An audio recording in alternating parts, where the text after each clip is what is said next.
Amolongo Nimau Witimi. Assalamualaikum warahmatullahi wabarakatuh. Shalom, salam sejahtera untuk kita semua. Om Swastiastu, Namo Buddhaya, salam kebajikan. Selamat berjumpa kembali dalam podcast persembahan Dinas Komunikasi dan Informatika bersama saya Alfiani.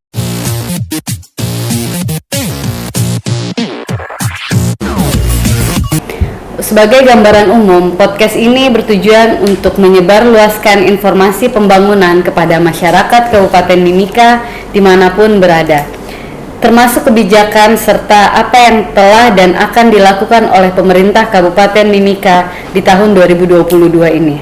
Dalam hal ini Dinas Perhubungan Kabupaten Mimika. Untuk itu sudah bersama kami sebagai narasumber Bapak Oster Siburian selaku Kepala Bidang Perhubungan Darat pada Dinas Perhubungan Kabupaten Mimika yang akan menjelaskan lebih lanjut mengenai topik kita kali ini, yakni peningkatan pelayanan Dinas Perhubungan tahun 2022 serta penertiban kendaraan bermotor, ojek, taksi, layanan transportasi ke pesisir dan pedalaman, dan kebijakan jalan satu arah. Langsung saja kita sapa dengan hormat Bapak Oster Siburian, Pak ya. Selamat siang Pak, bagaimana kabar hari ini? Selamat siang Mbak Alfiani, kabar baik-baik. Semoga selalu sehat dan tetap semangat Pak ya. Terima kasih Pak sudah berkenan hadir di Kominfo untuk kita dapat berbincang-bincang Pak ya. Topik kita hari ini yaitu peningkatan pelayanan Dinas Perhubungan tahun 2022 serta penertiban kendaraan bermotor, ojek, taksi, layanan transportasi ke pesisir dan pedalaman kebijakan jalan satu arah. Sebelumnya disampaikan selamat menyambut Hari Perhubungan Nasional pada 17 September kemarin Pak. Terima kasih.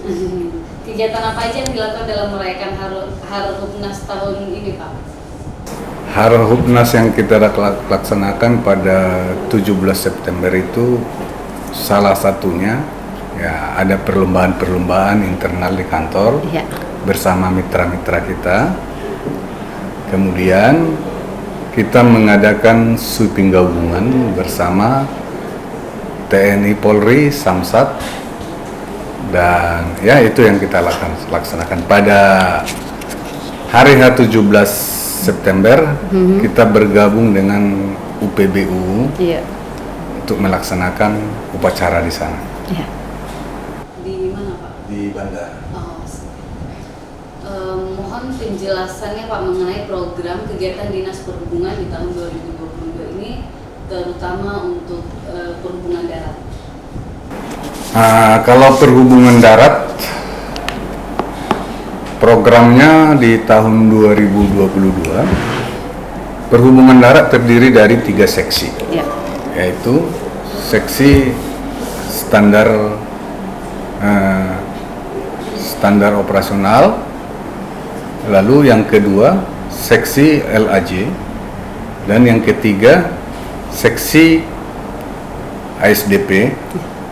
Yaitu seksi ASDP ini yang kendaraan transportasi antar sungai dan danau, penyeberangan, lalu lintas. LAJ itu soal lalu lintas di jalan raya.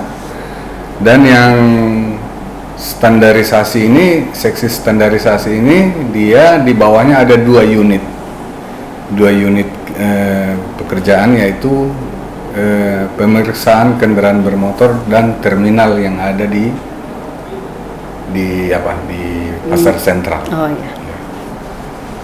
Kalau soal program kerja di tahun anggaran 2022, sebenarnya kita berharap kemarin tancap gas. Dalam arti ketika PON yang sudah berlalu tahun lalu, kita bisa segera mungkin memanfaatkan bus Expon yang warna kuning. Tapi pada saat yang bersamaan bus itu belum diserahkan kepada Pemda. Kalaupun ada bus itu di sini di kabupaten itu statusnya masih dititipkan. belum diserahkan.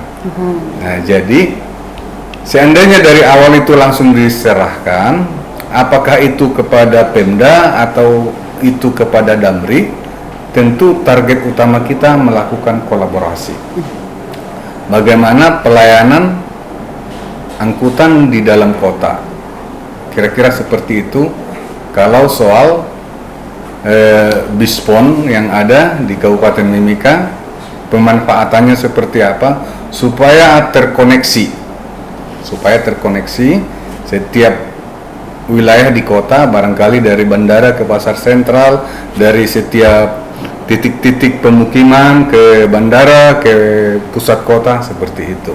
Cuma catatannya yaitu, Mbak, sampai sekarang legalisasi bis ekspon itu belum selesai. Itu soal bispon. Nah, kemudian kendaraan-kendaraan yang distandarisasi, kita melakukan sweeping supaya mobil yang belum ada SIM-nya, pengendaranya kita sweeping, kita tilang supaya dicetak, diurus SIM-nya yang baru. Mobil yang tidak bayar pajak supaya bayar pajak, mobil yang tidak dikir supaya dikir. Kira-kira dengan penertiban ini kita berorientasi kepada keselamatan transportasi yang pada akhirnya juga itu menjadi PAD Kabupaten Mimika. Itu soal ini PKB. Nah, soal terminal memang belum maksimal pelaksanaannya karena rute-rute yang ada di Kabupaten Mimika, saya buka dulu data saya. Nah, jadi kenapa terminal tidak maksimal? Karena saya lihat dulu ya. Ini kendala-kendalanya Pak ya? Iya. Jadi dulu itu tahun 2005 ada sekitar 42 tahun 2005 ya. Tahun 2005 ada sekitar 42 rute angkutan kota di Mimika. Dari setiap titik konsentrasi warga ke titik yang lain ada semua. Tapi sampai saat ini tinggal hanya 12 rute yang ada. Tinggal hanya 12 rute yang ada.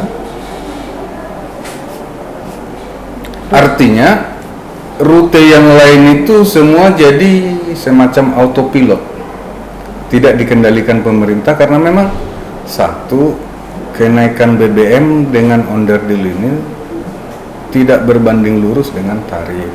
Sementara tarif yang di SK-kan hanya tahun 2005. Jadi kita berharap dengan kenaikan BBM di bulan September ini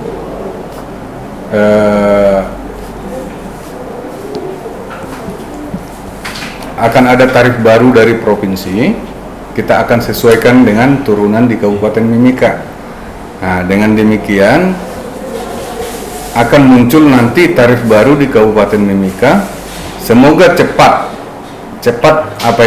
legalisasi mobil bis ekspon ini. Dengan tarif baru itu kita manfaatkan semua bergerak di Kota Timika. Nah, dan yang kedua soal angkutan Kota Timika, kita tidak boleh menganaktirikan ojek. Jadi kita maksimalkan pelayanan bis, dengan sendirinya opsi-opsi alternatif ada di tangan warga. Dia mau gunakan bis, mau gunakan ojek. Jadi kita rencanakan kolaborasi itu terjadi. Nah, jadi karena hal-hal inilah tidak maksimal terminal yang ada di pasar sentral. Hingga sih. Nah, jadi yang terus beroperasi itu adalah Damri. Nah, terus yang beroperasi itu hanya Damri saja. Yang lain dari 42 rute itu tinggal 12 rute saja. Nah, lalu itu sudah menjawab soal di standarisasi di LAJ. Nah, sekarang kalau soal di ASDP, sebenarnya target daripada rezimnya pemerintahan saat ini adalah konektivitas daerah pesisir dengan kota Ya. Timika. Sampai sekarang itu belum terrealisasi. Yang menjadi penghambat, yang dulu targetnya itu menjadi penghambat adalah 2 tahun kita puasa pembangunan gara-gara COVID-19 ini. Ya. Iya. Nah, dan untuk tahun 2022 yang sementara kita lakukan adalah memulai terus konektivitas transportasi pesisir ke kota Timika. Tahun ini kita sementara membangun 3 dermaga apung. 3 dermaga apung. Satu sudah selesai di distrik Mimika Tengah. Distrik Mimika Tengah. Nama kampungnya di Aikawapuka di distrik Mimika Tengah. Yang 2 dermaga lagi. Jadi yang satu ini dia dari dana alokasi khusus Kemendes. Ya, sudah selesai. Dengan demikian dari kampung ini ke pusat distrik sudah akan terkoneksi dengan baik, ataupun dari kampung ini langsung ke kota Timika melalui Pomako ya. Nah, yang kedua lagi itu dari dana otsus. Dana otsus satu di Manasari, satu lagi di distrik Amar, tepatnya di desa di Ipaya. Ipaya. Dan yang luar biasa contoh usaha konektivitas kita dari pesisir ke kota ini. Di Manasari sementara sudah pembangunan, lalu kita kolaborasi dengan PT Freeport. PT Freeport di sana sudah menyediakan 2 perahu dari Pomako ke Manasari. Pomako ke Manasari. Ya. Jadi yang satu lagi di Ipaya, di Ipiri, ya. Harapan kita nanti tentang konektivitas ini, kita akan membangun sebanyak mungkin sesuai kebutuhan dermaga-dermaga apung. Lalu kita akan menyediakan perahu-perahu, tentu dengan kolaborasi dengan berbagai stakeholder. Apakah itu dengan Freeport, apakah itu dengan kementerian, apakah itu juga dengan APBD. Jadi setelah ada ini perahu-perahu ini kita sediakan, kita serahkan kepada pihak ketiga supaya dioperasikan. Jadi target daripada PEM dan Mimika terkoneksi setiap pesisir dengan kota dengan schedule yang terukur. Dengan demikian siapapun yang mau berkunjung ke pesisir, dia bisa mengikuti schedule yang ada. Berarti kita nggak perlu lagi untuk berikutnya, nggak perlu lagi charter perahu dengan biaya yang sangat mahal. Seandainya dan harapan kita tercapai konektivitas Timika pesisir ini menjadi nilai tambah, ini bisa menjadi wilayah para wisata kita. Artinya itu menjadi dampak turunannya. Karena orang mau ke sana mau memancing tidak perlu lagi charter perahu. Orang mau pergi ke Tenda Biru nggak perlu charter perahu. Tinggal lihat jadwalnya, oh kita pergi ke sana pulang sore jam sekian. Jadi target kita yang luar biasa, semoga itu nanti bisa tercapai konektivitas. Nah, lalu ASDP ini agak menarik ini Mbak ya. Berikut, belum ada di daerah pesisir yang sungai-sungainya dalam, belum ada kapal feri. Target kita juga nanti akan ada kapal feri dari pesisir ke kota Timika, intra Mimika, bukan antar kabupaten. Nah, selama ini yang ASDP yang disinggahi kapal-kapal dari Kabupaten Mimika ke Kabupaten Asmat ke Kabupaten Mapi, ya kan? Nah, kita harus ada supaya hasil-hasil yang ada nanti di pesisir bisa sampai ke kota Timika. Jadi rencana di kota Ipaya, Ipiri, nah, salah satu di 3 kampung ini ada laut terdalam nanti di situ, itu menjadi salah satu nanti dermaga beton. yang bisa disinggahi kapal feri. Ya. Kalau yang di Ipaya sudah ada uji kelayakannya, yang di Ipaya sudah ada uji kelayakannya. Nah, tapi kalau ada kapal feri kan nggak cukup satu dermaga betonnya. Ada nanti di Potoai Buru. Nah, yang Potoai Buru ini belum ada uji kelayakan. Yang Potoai Buru dengan di Uta barangkali kita akan bikin dermaga di sana. Jadi kapal feri akan berputar tiap titik dermaga ini untuk membawa hasil bumi. Dan pelabuhan-pelabuhan apung menjadi penunjang, membawa hasil mereka ke dermaga beton ini, dan semua hasil itu bisa maksimal dibawa ke Timika. Jadi dengan demikian nanti kita akan meminimais para tengkulak-tengkulak yang ada di pesisir, karena mereka bisa langsung membawa hasil tani mereka, hasil bumi mereka dengan biaya transportasi yang jauh lebih murah. Jadi target kita di pesisir konektivitas melalui pelabuhan-pelabuhan apung, dan rencana ada 3 nanti pelabuhan beton sebagai induk dari pelabuhan-pelabuhan apung yang ada di sekitar. Kira-kira begitu soal ASDP. Jadi nanti kapal-kapal yang dari dermaga di Timika ke dermaga apung itu, yang tadi Bapak bilang kalau misalnya mau pergi mancing tinggal mengikuti jadwalnya saja, itu akan dikenakan biaya juga Pak? Ya, kita akan dikenakan biaya sesuai dengan tarif yang ada. Kebetulan kan provinsi sekarang lagi menggodok ini. Mau membuatkan SK tarif baru. Cuma SK dari provinsi kan sifatnya masih satuan kilometer. Nah, di sini nanti kita terjemahkan lagi tuh, misalnya dari Timika ke Manasari itu berapa kilometer, tinggal kita kalikan dari tarif yang ada di provinsi. Begitu. Dengan tarif baru setelah kenaikan BBM. Ya, tahun 2022 ini ya? Iya, tarif terbaru. Mengenai bidang perhubungan darat, ada kebijakan jalan satu arah belum lama ini di Jalan Budi Utomo. Setelah sekian bulan, apa dampaknya bagi masyarakat? Apakah ada pertimbangan untuk kembali dijadikan jalan 2 arah? Ini sempat menjadi kontroversi. Iya.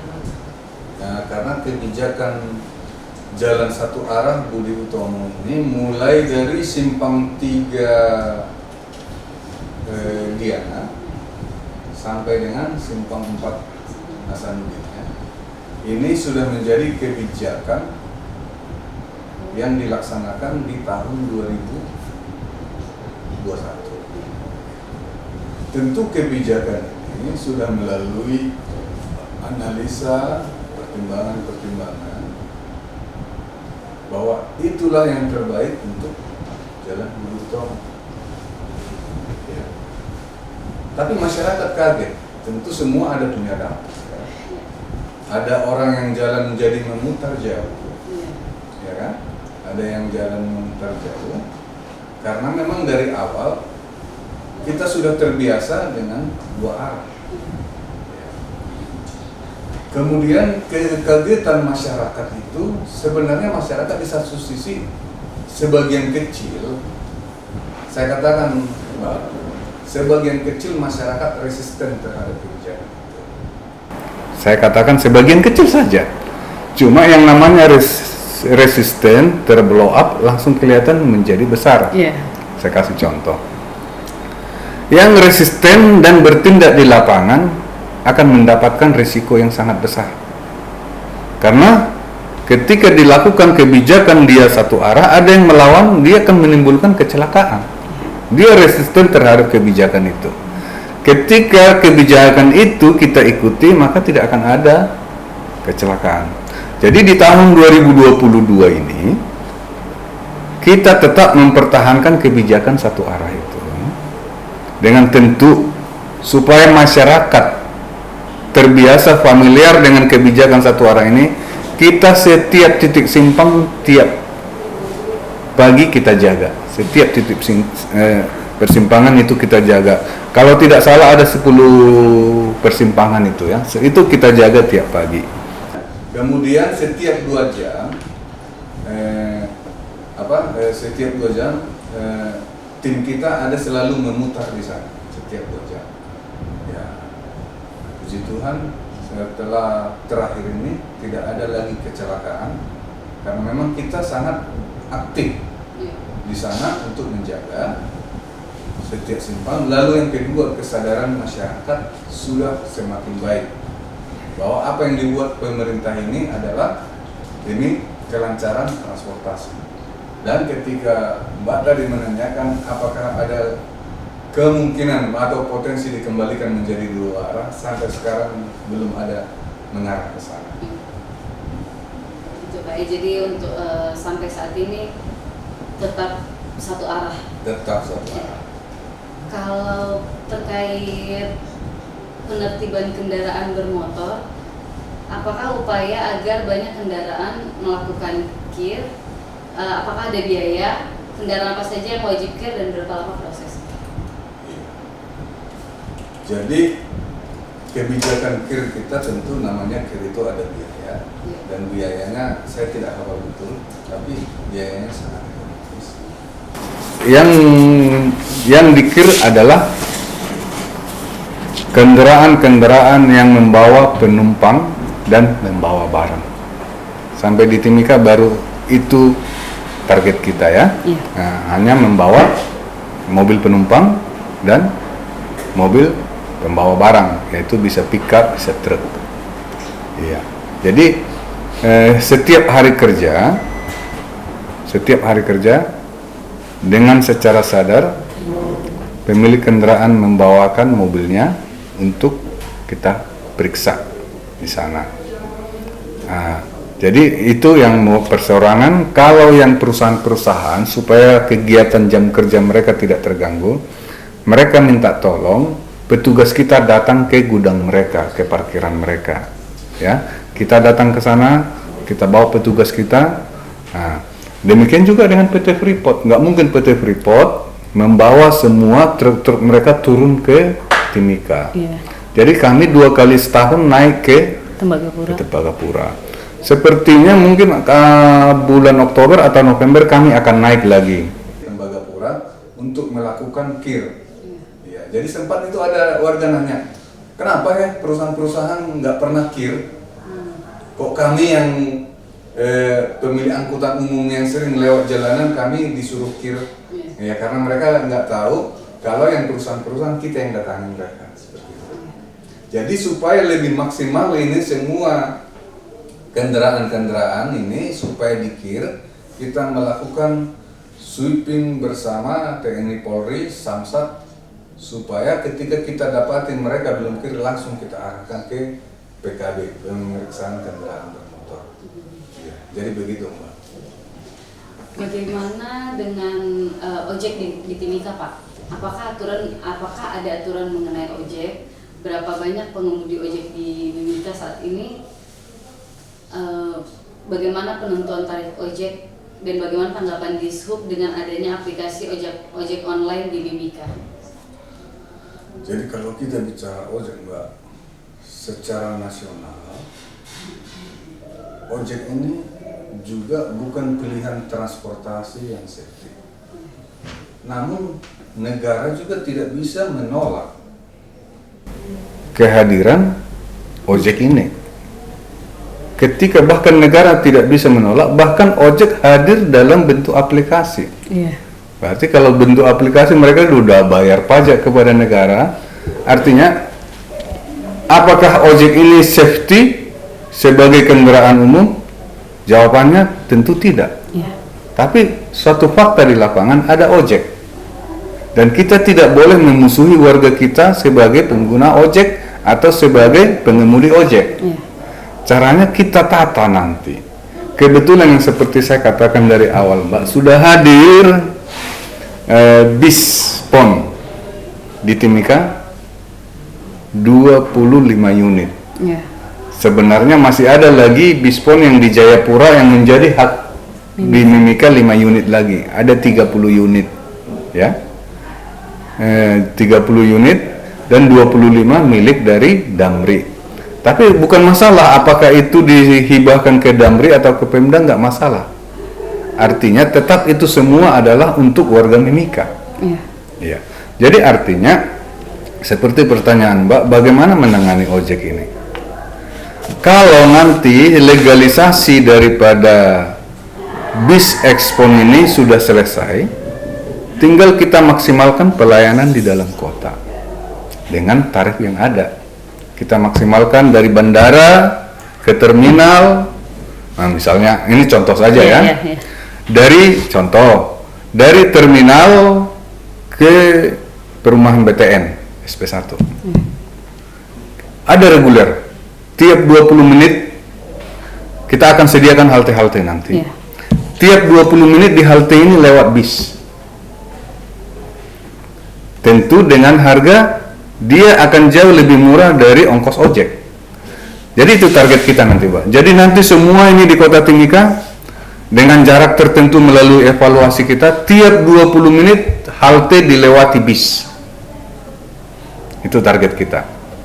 Nah, contoh, tiap 20 menit akan masuk ke perumahan BTN. Contoh saja ya, bis tiap 20 menit. Ya. Dengan sendirinya, warga akan punya pilihan. Saya mau naik bis dengan lebih murah atau saya mau naik ojek. Bisa jadi ketika naik ojek tidak hujan, pas sudah di tengah jalan hujan. Ya. Mau ke pasar, contoh. Di dalam pasar itu paling banyak ojek. Kalau kita mau melarang, itu sumber penghidupan mereka, kita nggak bisa larang. Kita serahkan nanti ke masyarakat. Dia mau ke pasar, mau naik ojek atau mau naik bis. Ya kan? Dari SP4 juga. Jadi setiap titik jemput ini dia durasinya 20 menit. 20 menit. Nah, jadi kita tidak melarang ojek, tapi kita tertibkan dengan kembali kepada pilihan warga. Contoh yang seperti saya katakan tadi, dengan sendirinya ketika warga nanti memilih bis, maka di setiap titik jemput ini barangkali jadi ada pangkalan ojek, nggak masuk ke kota lagi, ya kan? Barangkali akan begitu arahnya nanti. Setiap dia titik jemput ada pangkalan ojek di sana. Jadi dia naik ojek karena kita nggak mau naik masuk sampai ke dalam-dalam. Naik ojek dia sampai kemana? Halte, kan gitu. Nah, dari halte sudah ada bis. Ketika dia terlambat, bis sudah lewat, hanya tunggu 20 menit udah datang bis lagi. Nah, kira-kira seperti itulah cara kita menertibkan ojek. Untuk progres legalitas bis PON ini sendiri udah sampai mana, Pak? Kira-kira rencana ini bisa terwujud berapa waktu lagi? Jadi, kalau soal teknisnya, kita tinggal menunggu Basto. Berita acara serah terima operasional dari Kementerian Perhubungan Dirjen Darat. Bastonya ini, kalau dia Basto sudah ada, maka kita bisa merubah plat KP ya, plat KP menjadi PA. Dengan ketika kita sudah ada Basto, kita rubah, maka kita sudah punya BPKP dan STNK. Ini belum punya. Jadi sekarang kalau kita mau gerakan ini ilegal, Samsat tidak akan mengakomodir, Satlantas juga tidak akan setuju. Iya, Jasara Harja nggak akan setuju. Jadi kita di sini selalu membangun komunikasi dengan Satlantas, Samsat, Jasara Harja. Karena ketika ini kecelakaan risiko besar. Makanya ini belum kita bisa gunakan sebagai angkutan resmi. Jadi soal Mbak tadi tanya sudah sampai di mana? Kita tinggal tunggu Basto. Berita acara serah terima operasional. Kalau Basto itu sudah ada di tangan kita, lalu datang nanti kementerian, datang ke provinsi secara simbolik menyerahkan. Setelah diserahkan kita urus ke Samsat, STNK, BPKP, lalu dia sah menjadi plat Timika PA, baru bisa kita operasikan. Semoga cepat, Pak ya. Iya, terima kasih. Kendala apa yang dihadapi dalam menangani transportasi di Mimika, Pak? Selain kendala-kendala yang sebelumnya Bapak sebutkan di darat, di laut itu, ada lagi nggak kendala yang selama ini dialami di Sub? Soal kendala-kendala, satu ya, kesadaran warga menggunakan helm. Itu akhirnya ada tingkat kecelakaan yang begitu tinggi ya. Artinya ini jadi mau suka tidak suka ini beririsan dengan pihak lain. Ada yang berkendaraan dalam keadaan menenggak minuman keras, ya kan? Ya. Kemudian mereka suka parkir sembarangan. Kita akan perlahan-lahan berikan kesadaran kepada warga. Warga selalu ketika membangun itu sering ya kita dapati menumpuk material di pinggir jalan. Ya. Ya. Kita akan ada nanti kebijakan bahwa ketika mereka membangun wilayahnya di pinggir jalan raya supaya jangan menempatkan material mereka di pinggir jalan. Nah, jadi ya banyak juga warga yang belum memiliki SIM.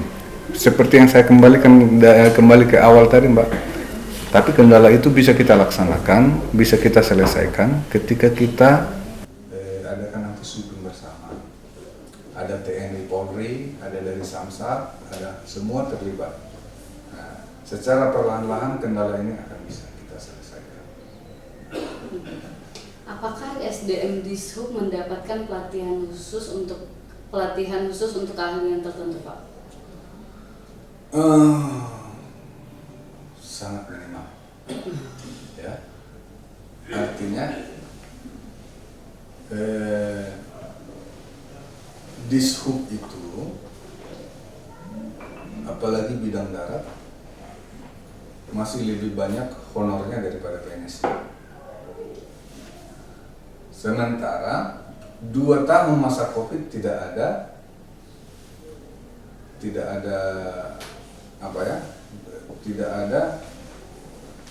untuk mengenforce SDM di sana. Kita mengerti lah ya, karena semua anggaran di-offer ke penanganan Covid. Di tahun 2022 ini tidak ada sama sekali. Ya, jadi barangkali tahun 2023 kita harus mengupgrade SDM bidang perhubungan. Ya, diklat di ASDP, diklat di lalu lintas, diklat di PKG. Ya. Kenapa tidak ada tahun 2022? Karena memang kita masih baru meninggalkan Covid. Ya, targetnya belum karena kalau kita mau mengakomodir semua anggarannya tidak cukup. Jadi semoga nanti yang tidak kalah penting ini soal SDM tahun 2023 bisa kita upgrade SDM di sana melalui diklat dan pelatihan. Ya, berarti itu menjadi salah satu harapan dinas terutama dari perhubungan darat, Pak, ya, terkait SDM. Semoga kedepannya bisa di-upgrade keahliannya ya. Karena begini, Mbak, kota sekelas Timika sudah seharusnya, ini kota yang besar ini, Mbak, sudah seharusnya dengan SDM yang benar-benar selalu dia di-upgrade, di-refresh supaya bisa menyesuaikan situasi. Ya kan begitu. Nah, contoh nanti kita insan perhubungan khususnya bidang darat harus siap ini ketika sudah ada nanti bis yang begitu banyak di dalam kota. Kita harus siap itu, mengantisipasi itu, menjawab itu. Pegawai ASDP harus juga siap ketika sudah ada konektivitas perahu untuk pesisir. Harus siap. Ada dia di pelabuhan terapung, ya kan, dermaga terapung, ada yang dia ferry. Menyambut ini kan harus ada kita upgrade, jadi harus siap. Ya, jadi memang perlu sekali begitu, Mbak. Semoga nanti 2023 bisa. Selain itu harapan dinas ke depannya apa, Pak? Dari perhubungan darat. Harapannya adalah konektivitas. Konektivitas di sungai, konektivitas di darat. Dengan konektivitas yang lancar ini, yang beririsan dengan perhubungan secara tidak langsung dia akan merasakan dampaknya. Contohnya Pak, ketika sudah terjadi konektivitas dari kota Timika ke setiap kampung di pesisir, artinya yang menjadi harapan kita seperti pertanyaan Mbak, maka dampak turunannya yang kita harapkan adalah di sana akan ada pariwisata. Siapapun yang mau ke Kampung Manasari, tinggal lihat jadwal. Siapa yang mau ke Amar, siapa yang mau ke Paripi, ya kan tinggal lihat jadwal. Jadi harapannya secara tidak langsung akan berdampak kepada sektor-sektor yang lain secara tidak langsung. Oke, ya tadi pertanyaan terakhir saya Pak ya. Iya. Ya, terima kasih atas kesediaan Bapak telah membagi informasi kepada kami pada perbincangan kali ini. Kiranya apa yang sudah dilakukan Dinas Perhubungan Kabupaten Mimika menjadi berkat dan dinikmati hasilnya oleh seluruh lapisan masyarakat. Amin. Sehingga visi Bapak Bupati dan Wakil Bupati Mimika, yakni Mimika cerdas, aman, damai, dan sejahtera dapat terwujud. Ya, mohon maaf Pak apabila sepanjang perbincangan ini ada hal-hal yang kurang berkenan. Semoga kita bisa berjumpa kembali pada topik yang berbeda. Tetap semangat dan tetap sehat dan semangat membangun Mimika. Neme Yaware, Amolomo, Nima Witimi, Tuhan memberkati kita semua. Ya, terima kasih Pak. Terima kasih.